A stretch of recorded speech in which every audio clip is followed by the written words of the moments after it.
Student सुप्रभात। SJ महाविद्यालय lecture में आपका स्वागत है। आज हम लोग पढ़ते हैं बीए सेकेंड सेमेस्टर की क्लास हिंदी और आपके पेपर का नाम है कार्यालय हिंदी और कंप्यूटर। तो आइए, जो हमने अभी तक अनेक टॉपिक पढ़े हैं, अब आज के टॉपिक में हम लोग पढ़ते हैं कार्यालय हिंदी के क्षेत्र। कार्यालय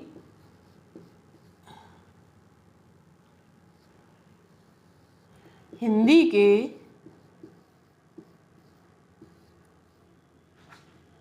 के क्षेत्र, यानी कि कार्यालय हिंदी के हमारे कौन कौन से क्षेत्र हैं और किस प्रकार से हम अपने क्षेत्रों को बांट करके किस प्रकार से हम कार्यालय में काम करते हैं और कार्य कराते हैं। तो आइए, सबसे पहले हम लोग देखते हैं टिप्पणी लेखन।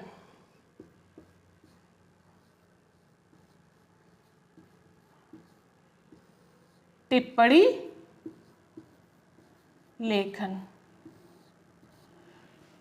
तो टिप्पणी लेखन भी एक हमारा महत्वपूर्ण पार्ट है, यानी कि एक हमारा महत्वपूर्ण क्षेत्र के अंतर्गत आता है। किसी कार्य को कराने के लिए अगर हम किसी को विस्तार से नहीं करा सकते हैं तो उसको छोटे छोटे टुकड़ों में बांट करके, यानी टिप्पणी के द्वारा हम कार्य को करा सकते हैं। तो उसे हम क्या कहते हैं? टिप्पणी लेखन। जैसे कि मैंने कहा, मुझे एक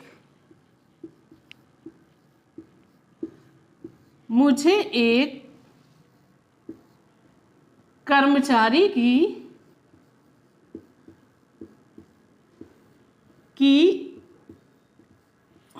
आवश्यकता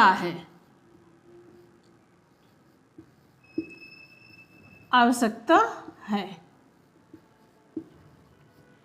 तो ये होता है टिप्पणी लेखन, यानी कि मैंने टिप्पणी की कि मुझे एक कर्मचारी की आवश्यकता है। तो ये हम ये नहीं कह सकते मुझे एक स्टाफ की जरूरत है, यानी कि मुझे एक कर्मचारी की आवश्यकता है जिससे कि मेरा कार्य हो जाए। अब अगला नंबर आता है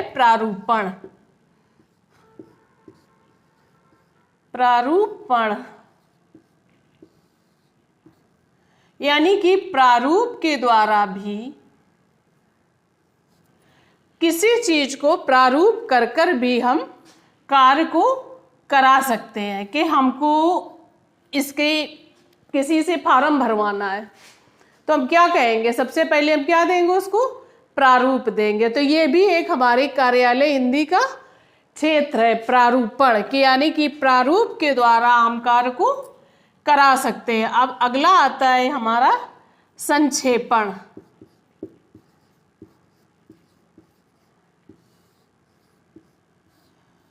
संक्षेपण यानी कि किसी कार्य को हम विस्तार से ना करा के उसको, जैसे हम टिप्पणी को देते मुझे एक कर्मचारी की आवश्यकता है, उसी प्रकार से हम संक्षेपण माने संक्षेप, किसी कार्य को ज्यादा विस्तार से ना लेकर के हम उस कार्य को संक्षेप में करते हैं तो उसे हम संक्षेपण कहते हैं।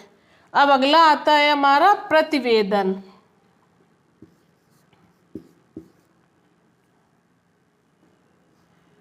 प्रतिवेदन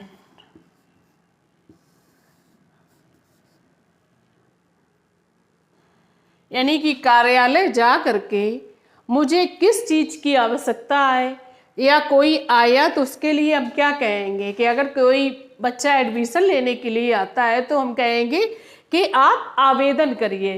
तो ये भी एक हमारे कार्यालय हिंदी का क्षेत्र आता है, यानी कि प्रतिवेदन का मतलब आवेदन। तो ये भी एक कार्यालय हिंदी का क्षेत्र है।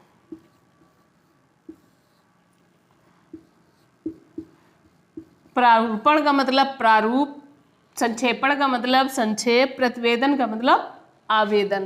तो ये भी एक हमारे कार्यालय हिंदी के क्षेत्र के अंतर्गत आता है। अब अगला आता है कार्यवृत्त लेखन।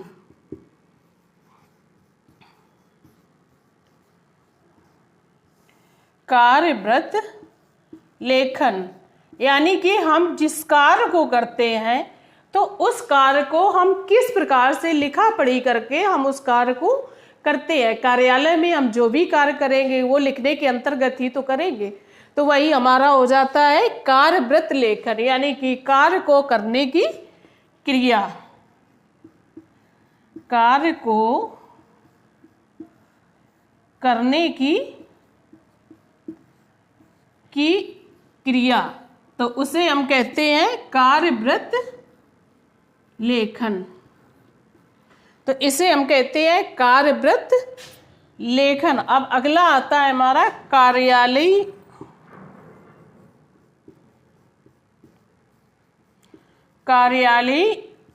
अनुवाद कार्य। कार्यालयी अनुवाद कार्य यानी कि कार्यालय में जो कार्य लास्ट का हमारा है कार्यालयी अनुवाद कार्य, यानी कि जो कार्यालय में हमारा कार्य होता है तो उस कार्य को हम लास्ट में जब करते हैं तो किस प्रकार से करते हैं। कोई अगर हमारे यहाँ एप्लीकेशन आ गई तो हम किस प्रकार से उसको करेंगे, या हमारे यहाँ आवेदन फार्म आ गए तो किस प्रकार से हम करेंगे। तो वो होता है कार्यालयी अनुवाद कार्य, यानी कि उन फार्म को लेके या उन एप्लीकेशन को लेकर के हम एक जगह एकत्रित करते हैं और एक जगह अपने कार्य को करते हैं, तो उसको हम कहते हैं कार्यालयी अनुवाद कार्य। तो इस प्रकार से हमारे कार्यालय क्षेत्र के अंतर्गत अनेकों टॉपिक आते हैं। नंबर 1 आता है हमारा टिप्पणी लेखन, यानी कि किसी कार्य को कराने के लिए हम टिप्पणी का प्रयोग करते हैं तो उसे हम टिप्पणी लेखन कहते हैं।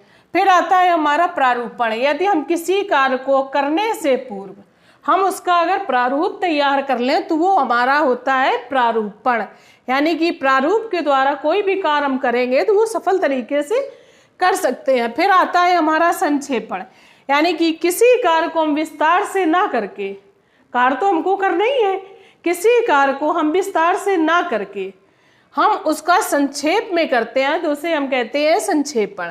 फिर होता है हमारा प्रतिवेदन, यानी कि कार्य को करने से पहले हम जो क्रिया को करते हैं उसे हम आवेदन कहते हैं।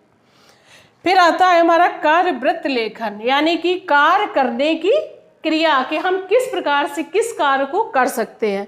फिर आता है लास्ट में हमारा कार्यालयी अनुवाद कार्य, यानी कि कार्यालय में हम जब सारे कामों को कर लेते हैं फिर इसके बाद में जब उनको एक जगह एकत्रित करते हैं तो वो होता है हमारा कार्यालयी अनुवाद कार्य, यानी कि संपूर्ण कार्य को एक जगह एकत्र करके करना, वो हमारा होता है कार्यालयी अनुवाद कार्य। तो इस प्रकार से बेटा हम लोगों ने आज के टॉपिक में पढ़ा कार्यालय हिंदी के क्षेत्र, यानी कि कार्यालय हिंदी के हमारे कौन कौन से क्षेत्र है, तो वो आज हम लोगों ने पढ़ा। अब अगली क्लास में कल पढ़ते हैं। Thank you.